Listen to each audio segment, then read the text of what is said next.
Hello everybody, welcome to my kitchen again. I'm Jeanette and this is the Neil's Homestead. I've been getting milk from an Amish family that lives not too far from me, and I've been making some cheese and butter and different things with it, and today what I'm going to make with it is ghee. A few years ago I was getting milk, a lot of milk from a family. It wasn't the same family, but it was an Amish family over in that community, and I was canning the milk then. I just wanted to see if it would work, and it worked pretty well, but I found that in canning it you can't keep it very long, or it starts with, well, they call it caramelizing, but you know, I don't know.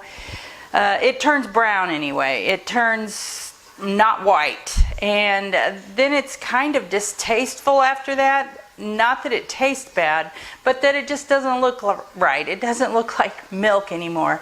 Now, I came to the conclusion that using home canned milk for cooking is a perfectly good thing to do. If you have a cow and she's about ready to go dry because her calf needs the nutrients from her body to keep, you know, she just needs a rest, it's okay to go ahead and can some milk for your cooking uses. If you were really hard up, then you'd probably want to drink it, but for the most part, no. But I also made a lot of butter during that time, and I canned butter also. And this butter that I have in this jar is probably 5 years old at least, and it still looks pretty good. This is from butter that I made from the cow. Now these cows were Jerseys, and this butter is some that I bought from the store and canned the butter. Now what I did with that is more of a clarified butter process, where I heated the butter and then I skimmed the foamy stuff that rises up to the top. I skimmed that off and then poured it into a jar and sealed it. I didn't process it anyway. I just turned it upside down so that the heat caused this to seal. And I think that this is probably still edible. It could be rancid, but I don't know. I'm not going to open it right now. But what I want to do now is go one step beyond clarified butter, and I want to make ghee, because ghee is more shelf stable, and I think it's a better product overall for what I want than clarified butter. Because the clarified butter still has the milk solids in it, and those milk solids, when you heat it in a skillet, such as a cast iron skillet like I used to use, those milk solids can burn, and that's what causes it to smoke and turn brown. If you get those milk solids out of there, then you have a product that can get to a lot higher temperature before it smokes and burns. And that's what I'm after. I bought this ghee at the Mennonite store down near Versailles, and I'd never tried ghee before. And I really kind of fell in love with using this. It works very well in my cast iron skillet. It works just as well as any kind of oil that I've ever used. Yesterday, I'll tell you about this. Yesterday I took a pound of store-bought butter, and I did this in my cast iron skillet. I heated it up and went through the process. But with the cast iron skillet, I couldn't really tell what was going on in the bottom because of the blackness of the cast iron skillet.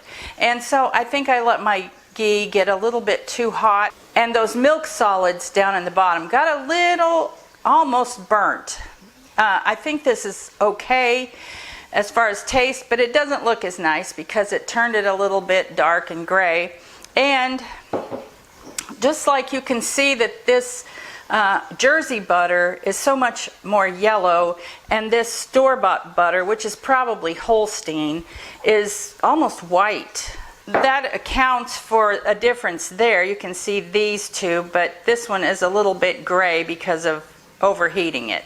So today I have a new batch of homemade butter from the cow that I've been getting from. She's not full-blooded Jersey, but she's part Jersey, and I'm not sure what else she is, but anyway, she gives nice yellow butter, and we're going to cook that down and make ghee out of it.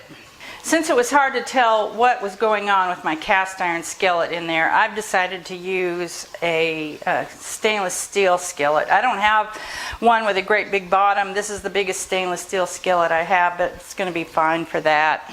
We'll start by getting the butter into this pan.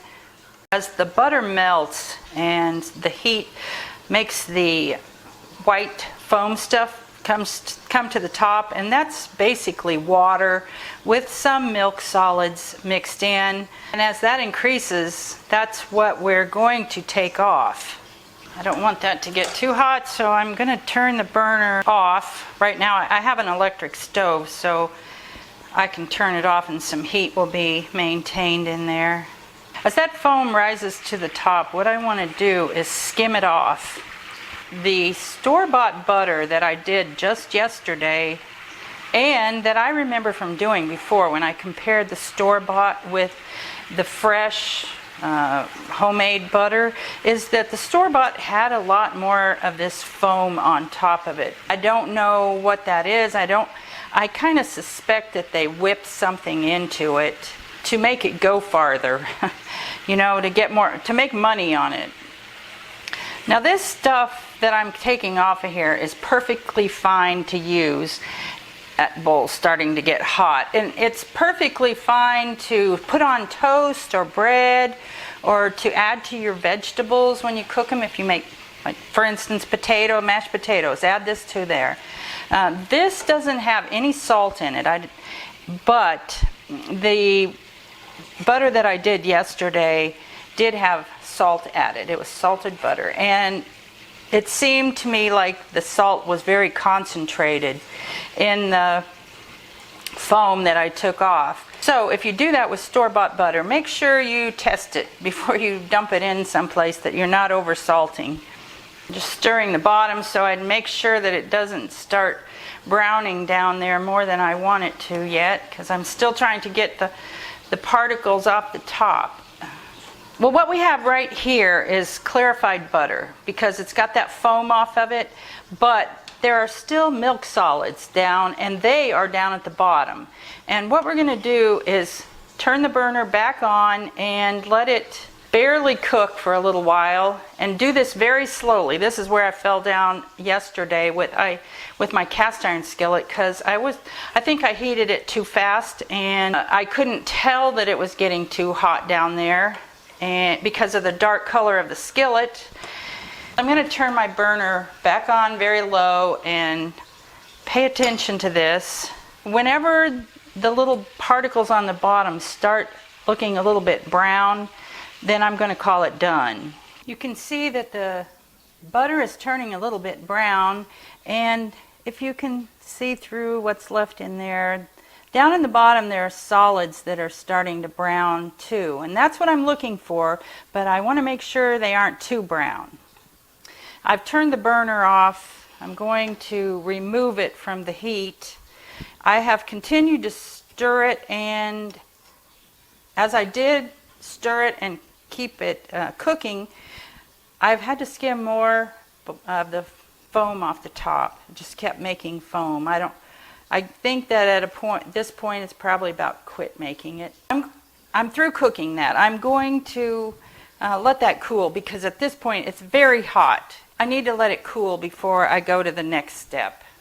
Well, after this is cooled enough that it's not just blazing hot, I'm going to take a coffee filter and make a little dip in it down inside a wide mouth jar, and to hold that in place I'm going to use this ring, and I've got two of them in case one of them kind of doesn't want to drain right, it gets stopped up. I'll have another one back up. Hopefully I'm going to pour this in here without dripping it all over the place and making a greasy mess. Well, you're my baby, you're the one. Throw your arms around me like a circle around the sun. Well, I end up using both of these jars, and then I also got a paper towel. Paper towel is what I use to do the other store-bought butter, and I had to move it around several different places on the paper towel to get it to drain down. But I think probably overall the paper towel worked better. It's a little less fine.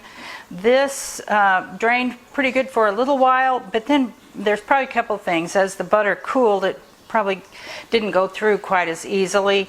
Plus, it stopped up with some of the solids that I'd collected in there. Now, I tasted this and I was shocked how good it was, because I used to make a lot of cream caramels, and I would put them in a silicone pan and then cut them up and wrap them in wax paper, and we'd sell them at the market. And so I'm pretty well acquainted with the taste of that caramelized butter. That's what made me think about this, is that caramel flavor of those cream caramels.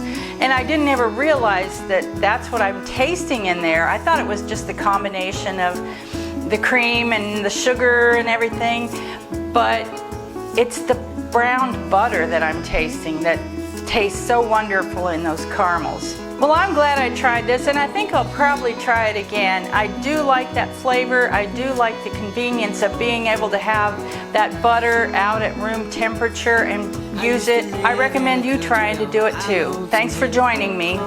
Bye.